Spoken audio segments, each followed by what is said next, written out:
Semoga diberikan umur yang panjang, Amin ya Allah. diberkahkan seluruh urusannya. Amin ya Allah. Ini emang agenda mingguan itu di Tali biasanya ngaji kitab kan. Nah ini saya nggak tahu nih di sini acaranya apa ya? Tasyakuran apa? Dalam apa? Milad siapa? Anissa, dia, Putri kedua, apa ketiga? Sedikit aja nih, sedikit sebelum kita buka kitab sedikit mengenai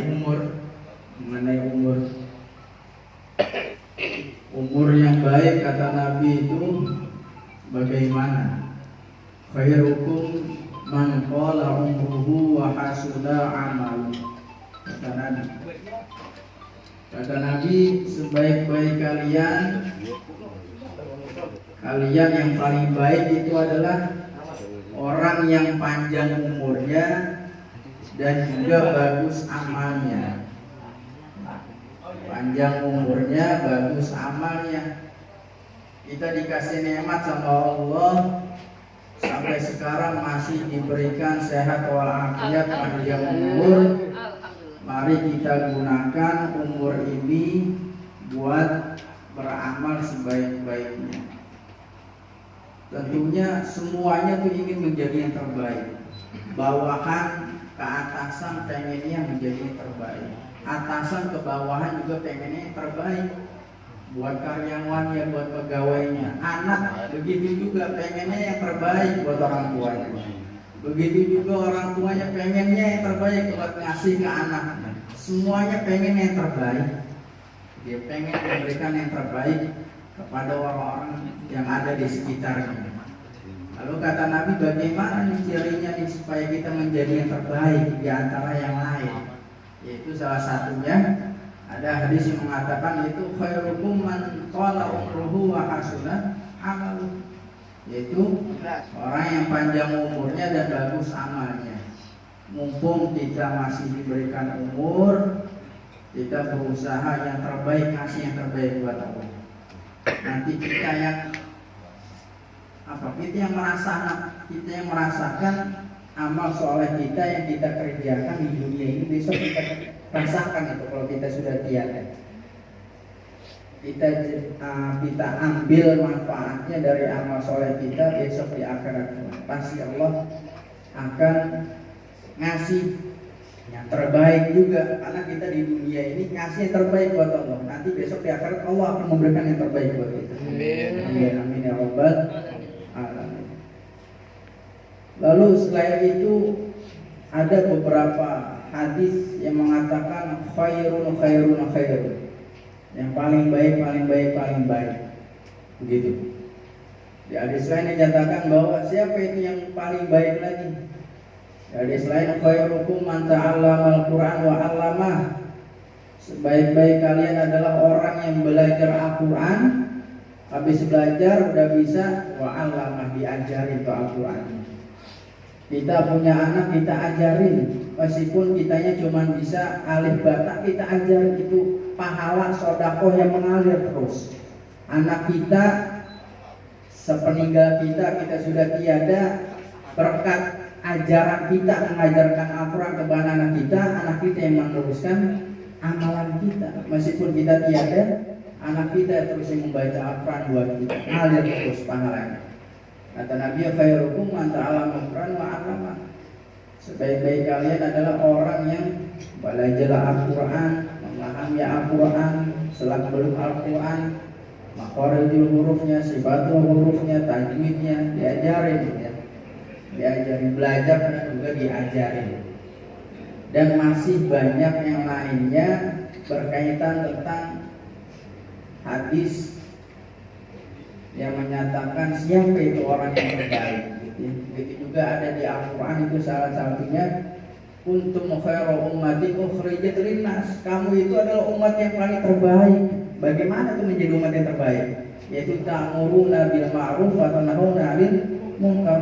Kuntum khairu ummatin ukhrijat linnas ta'muruna bil ma'ruf wa tanhauna 'anil munkar. Kami itu adalah umat yang paling baik. Bagaimana kok bisa menjadi umat yang baik?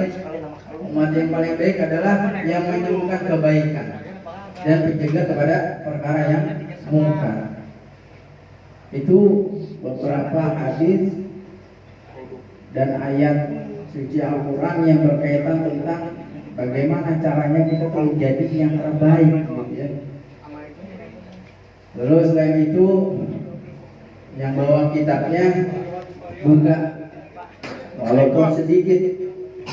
Pak Eko Istiqomah ini melanjutkan pembahasan. Sebelumnya berkaitan tentang perkara yang istinja.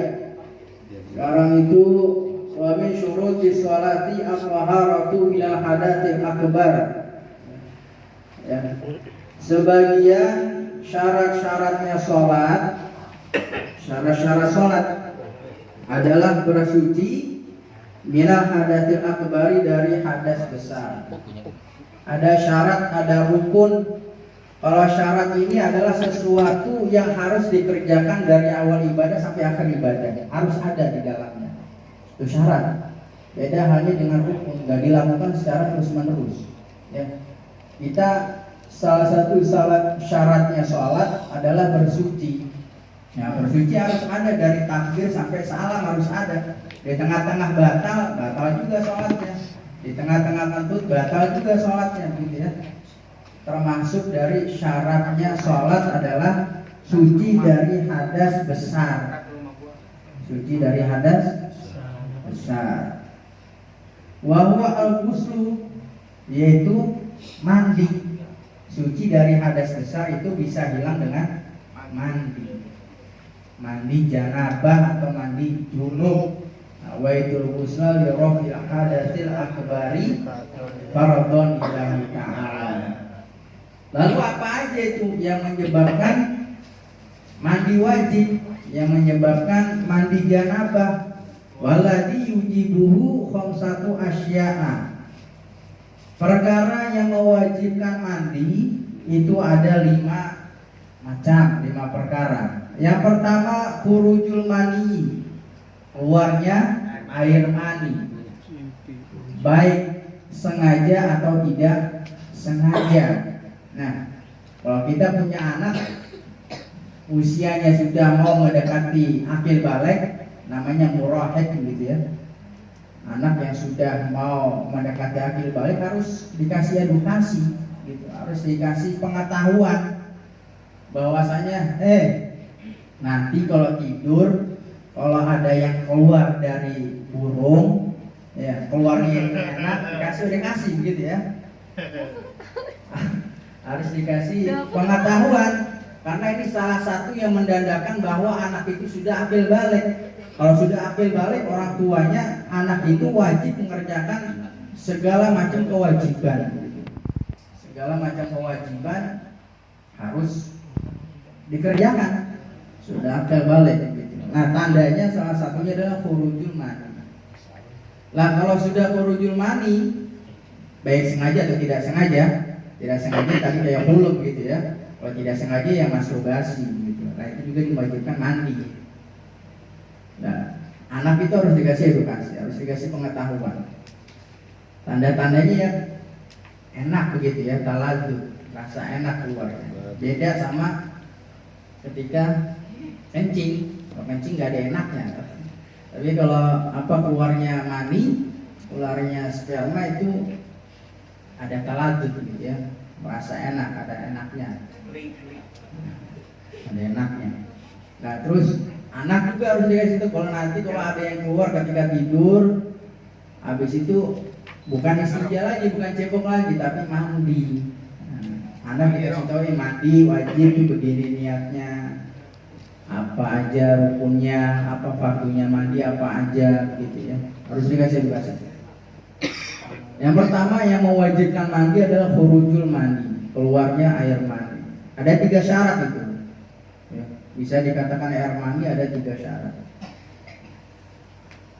Terus yang berikutnya wal jima'u, jima, ya, perkara 5 perkara yang kedua dari 5 perkara yang kedua, yang pertama khurujul mani, keluarnya air mani, keluarnya sperma. Yang kedua jima, bersetubuh, ya, bersetubuh dengan suami istri, ya, suami istri bersetubuh wajib, dua-duanya mandi wajib, ya. Meskipun maaf nih, meskipun yang masuk itu cuma hasyafanya aja, cuma helmnya aja gitu ya, masuk ke apa? Ke kandangnya. Masuk ke kandangnya meskipun cuma hasyafanya aja, cuma helmnya aja, nah, itu sudah wajib mandi wajib, meskipun nggak keluar air mani, ya, meskipun nggak keluar air mani, tetap mandi wajib, gitu ya. Meskipun yang masuk cuma helmnya doang, helmnya doang. Terus yang berikutnya wala haid. Nah, haid wala haid apa? Menstruasi. Ya. Nah, ini harus dikasih pembelajaran juga, karena ini salah satu ilmu yang sulit, ya. Salah satu ilmu yang sulit adalah haid dan nifas. Bagaimana itu kriteria darahnya haid, ya, sirkulasi keluarnya darah haid itu kapan aja. Kemarin kita di awal-awal tuh belajar jangan mentang-mentang keluar haid lalu tiba-tiba nggak sholat gitu ya. Dilihat dulu waktunya kapan, waktu keluarnya haid, waktu berhentinya haid dilihat dulu gitu ya. Nah, dilihat dulu. Berhentinya haid dilihat dulu. Ada berhentinya haid itu apa, menjelang akhir sholat maghrib misalkan. Sholat yang ditinggalin sholat zuhur sama sholat asar. Ya, sementara di sela-sela waktu itu cukup buat menghilangkan hadas besar, buat mandi, buat wudu, buat sholat 1 rakaat. Lah dia wajib itu mengqadha zuhur dan asar. Jangan mentang-mentang haid atau mentang-mentang berhenti haid, waktunya sudah sedikit di akhir waktu sholat dia meninggalkan sholat, tidak juga. Tetap dia wajib mengqadha sholatnya gitu ya. Nah ini perkara-perkara yang harus kita ketahui. Lalu yang berikutnya wanifasu dan nifas. Nifas itu darah yang keluar akibal wiladah. Darah yang keluar yang mengiringi keluarnya anak, lahirnya anak gitu ya. Bukan bersamaan tapi mengiringi lahirnya anak, itu baru dikatakan nifas. Kapan itu waktunya? Nanti ada di sini ya. Waktu apa? Keluarnya paling sedikit itu lahdo. Lahdo itu ya cuman semuncratan gitu. Paling sedikit itu ya. Terus paling lama biasanya berapa hari nanti dipelajari. Terus yang berikutnya itu ada wal wiladah, yaitu melahirkan. Nah, kalau tadi mandinya wajib, nifas. Setelah nifas sudah berhenti, wajib seorang perempuan itu mandi besar, mandi wajib. Lah setelah dia melahirkan, mandi wajib juga, ya. Mandi li raf'il hadatsil akbar. Setelah melahirkan, buat melakukan sholat, ya. Lah al-wa furudul ghusli ithnani niyatu raf'il hadatsil akbari wa nahwiha wa ta'mimu jami'il badani basharan wa sya'ran wa in kasufa wallahu a'lam.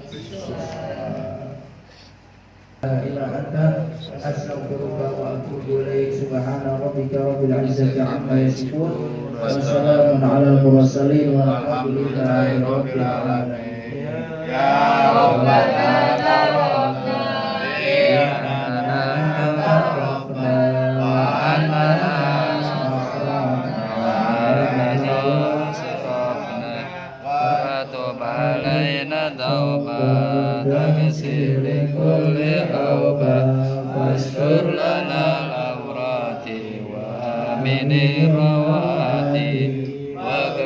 liwalidina rabbi wa maulidina wal ahli wal ikhwani wa sa'iril imani wa kulli dhi mahabbah ziratin aw suhba wal muslimina jama'a amin ya rabbi isma fadlan wajudan manna la biktisabim minna bil mustafa rasulina sabi kulli soli salla wa sallam rabbi alaihi hatta habbi alihi wa sahbihi jadata sisobi walhamdulillahi fil bad'i wat tanahi.